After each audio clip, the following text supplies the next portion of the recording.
পতিত স্বৈরাচারের ফাঁদে পা না দেওয়ার আহ্বান জানিয়েছেন বিএনপি মহাসচিব মির্জা ফখরুল ইসলাম আলমগীর।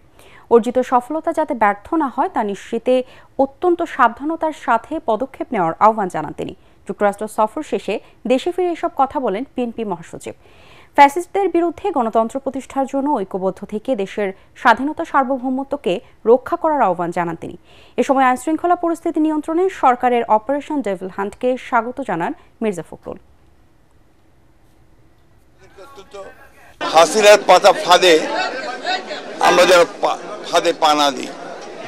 আজকে দেশের স্থিতিশীলতা বিনষ্ট হচ্ছে, অস্থিরতা সৃষ্টি হচ্ছে। এর জন্যে সম্পূর্ণভাবে হাসিনার যে ফ্যাসিস্ট যে রেজিম ছিল সেই রেজিমই তার জন্য দায়ী। আজকে আমাদেরকে অত্যন্ত সাবধানতার সঙ্গে পা ফেলতে হবে। একটা অন্ধকারকে দূর করতে হয়, একটা অন্ধকারকে দূর করা যায় না, তাকে আলো দিয়ে দূর করতে হয়। সেই আলো বর্তিকা জ্বালিয়ে আমাদেরকে সামনের দিকে যেতে হবে।